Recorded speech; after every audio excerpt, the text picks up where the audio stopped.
আসসালামু আলাইকুম। কবিরাজ আপনারা কতটুকু বিশ্বাস করেন? আমাদের হাসান দোকানদারের বাড়ি চুরি হয়ে যাওয়া টাকা উদ্ধারের জন্য সাটুরিয়া থেকে নিয়ে আসা হয়েছে একটি কবিরাজ। যদি বের করে দিতে পারে সে নেবে 10,000 টাকা হাদিয়া, আর যদি না পারে চুরি হয়ে যাওয়া পুরো টাকা দেবে তার নিজের গির থেকে। আসুন আমরা দেখি কবিরাজের কিছু বর্ণনা।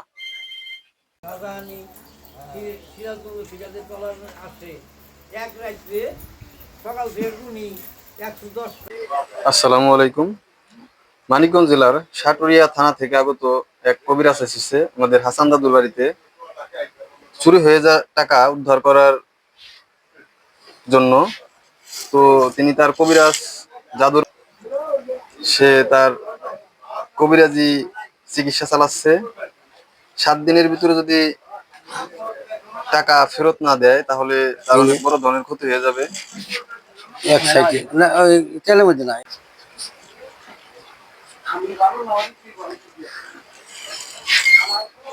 কলাটি নিয়ে উমলিয়া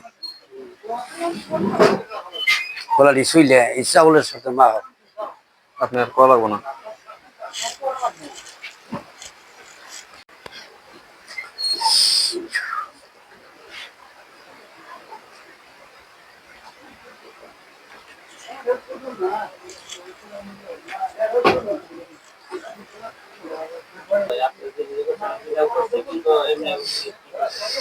হ্যাঁ, শীতকাল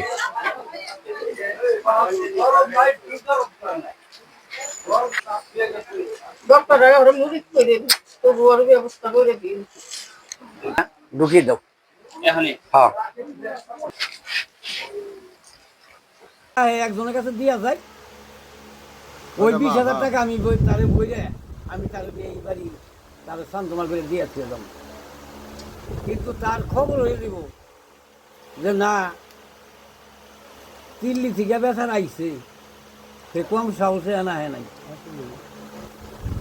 আর আমার কাছে যদি কোনো জিনিস না থাকে, এটা গাড়ি নিয়ে যদি বাইরে বাইরে তার লাইসেন্স লাগে, কাগজ লাগে, তা আমরা দূরে থেকে আমাকে পাস আছে, এটা উচিত হিসাবে আমার ধরবো তা ধরাবো না।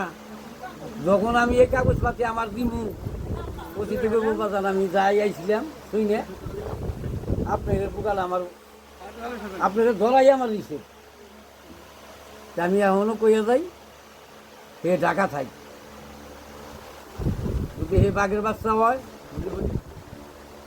তাইলে আমার সামনে আইসা কইব যে আমি এই কাম করছিলাম, তার হাতে চাপলামি করছি, সচেনি করছি, তার একটু ভুগাইছি, সে জানি কোনো কাম কাজ না করে এই যে আমরা নিছিলাম এই কয়জনে কি চাপলামি করছি, আর একটু চালাকি বদমাইশি করছি, কি মাতবরের কাছেই দিল, কি একটা মহিলার কাছেই দিল, খালা ট্যা করে আমরা পৌঁছে দিই, ও জানি আর চিন্তা ভাবনা করে না, আর ট্যা আমরা ভাঙি। এই বেটা যদি তাগো নামে কোনো বিচার সালিশ করে এটা আমি করি। আর যদি কিছু ভাঙ্গা থাকে তাহলে ওগুলা বাদ দিয়ে আর কি দেয়া যাবে। ভাইঙ্গাও থাকে কইতো যে দেখ ভাই তোর শুরু একটা বাইতালো তো খাইতো, আমি অনেক 5,000 টাকা ভাইয়া খেয়ে লাগতো যে খাইছে বাদ পাই। রাত্রিবেলা পর্বতের সময় ঘরের সময় অনেক জায়গায় খেয়ে যাওয়া যায়, এইভাবে আমি খেয়ে যাও। আর যদি কিছু দেখবার চাই আমি খালি দামসারের আমার কথা কোনটা, ইউনের আপনার যে কোনো কায়দায় বাইর করার চেষ্টা করেন যে চোরটা কে। হ্যাঁ হ্যাঁ